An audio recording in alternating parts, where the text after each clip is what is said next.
السلام عليكم ومرحبا بكم في فيديو جديد من ميركاتو بالدارجة. اليوم جبنا لكم اخر اخبار الانتقالات. مانشستر يونايتد كملوا اول انتقال ديالهم هاد الصيف غوشوا زيركزي، اللاعب الهولندي اللي جا من بولونيا بقيمه اكثر من 36 مليون جنيه استرليني. زيركزي وقع على عقد ل5 سنين. غوشوا زيركزي قال مانشستر يونايتد فريق كبير وراني محظوظ بالانضمام لهاد النجاحات، عارف بلي راني غادي نعطي كل شيء باش نساهم في تحقيق المزيد من البطولات والانجازات.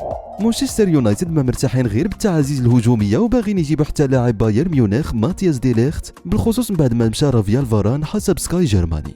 ديليت حسم القرار ديالو بغى يمشي لأولترافورد باش يرجع يتلقى اللي سبق وخدم معاه في اياكس موسم 2018-2019. البايرن باغي 50 مليون يورو، الاتفاقيه تقريبا موجوده غير كيتسناو يونايتد يوفى بالثمن. بالاضافه لديليخت كيدرس مانشستر يونايتد ايضا تعاقد مع غراد برانت وايت من ايفرتون وليني يورو من ليل. برانت وايت البالغ من العمر 21 عام كيتعتبر خيار واعر في مركز الدفاع بسبب المهارات القويه والقدرات على اللعب بشكل متعدد الادوار، بينما يورو البالغ من العمر 18 عام كيتعتبر واحد من المواهب الصاعده في دوري الدرجه الاولى الفرنسي. ومن المحتمل ان يغادر فيكتور ليندولف مانشستر يونايتد هذا الصيف بعد ما رفض عرض جديد عقده مع النادي. وزير الرياضه السعودي كشف ان الاتحاد كان باغي يجيب محمد صلاح للسعوديه، ليفربول رفض العرض الضخم ديال 192 مليون دولار باش يبيعوا اللاعب المصري.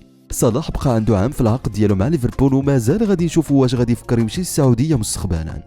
تقارير صحفيه قالت بلي الاتحاد غادي يتسنى لصيف 2025 باش يوقع مع صلاح في صفقه انتقال حر بعد ما يسالي العقد ديالو مع ليفربول. نجم اليورو 2024 كويليام شد انتباه اكبر الانديه في العالم، البارسا، ارسنال وليفربول كاملين كيتنافسوا باش يجيبوا هذا الجناح الواعر. في المقدمه كنلقاو البارسا اللي حاطين عليه العين وباغيين يجمعوا مع يامال في الفريق. رئيس ليغا خافير تيباس قال بلي ويليامز عنده شرط جزائي في العقد ديالو والبارسا قادرين يخلصوه حيت قربوا يحلوا المشاكل ديالهم الماليه. ارسنال حتى هما في المنافسه، المدرب مايكل ارتيتا عاجبو ويليامز خصوصا بعد الموسم الواعر ديالو مع بيلباو حيت ساهم في 19 بيت، ولكن المشكل اللي كاين هو الراتب ديالو اللي كيوصل ل 180 الف باوند في الاسبوع، وهذا الشيء غادي يصعب على ارسنال باش يتفاهموا معاه. تشيلسي حتى هما مهتمين بويليامز، ولكن المشكل اللي عندهم هو البلاصه في ليكيب حيت عندهم بزاف ديال اللاعبين الهجوميين. زياده على هذا الشيء تشيلسي ما عندهمش المشاركه في دوري الابطال، وهذا الشيء ممكن يخلي ويليامز يفضل الفرق اللي كتلعب في هذاك الدوري.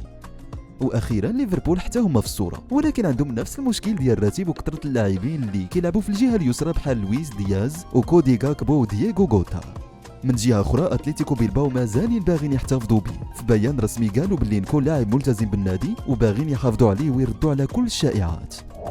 تشافي سيمونز قرر يغادر باريس سان جيرمان هذا الصيف، وماشي باش يمشي اعاره مره اخرى، ولكن يمكن يكون انتقال نهائي في 2025. في الشهر اللي فات جريده ليكيب كشفت ان ارسنال، البارسا، بايرن ميونخ، مانشستر يونايتد ومانشستر سيتي كاملين تواصلوا مع البي اس جي باش يشوفوا امكانيه تعاقد مع سيمونز هذا الصيف. هذه الشيام قليله تقرير كشف ان مدرب مانشستر يونايتد إيريك تينها كيفكر في اعاره سيمونز، بينما بايرن ميونخ كيدفع بقوه باش يجيبوا اللاعب اللي قضى الموسم الماضي معار الRB ليبزيغ فين سيمونز دار تاثير كبير، لعب 43 ماتش في كل البطولات، سجل 10 الاهداف وصنع 15. خبير الميركاتو فابريزو رومانو اكد هذا الاسبوع ان البي اس جي وتشافي سيمونز متاكدين بنسبه 99% انهم غادي ينفصلوا. حتى لهنا كنكونوا وصلنا للاخر ديال الفيديو، كنتمناو يكون نال على الاعجاب ديالكم، وما تنساوش دعمونا بالضغط على زر الاعجاب واشتركوا في القناه وفعلوا زر الجرس باش توصلوا بجديد اخبار الكره.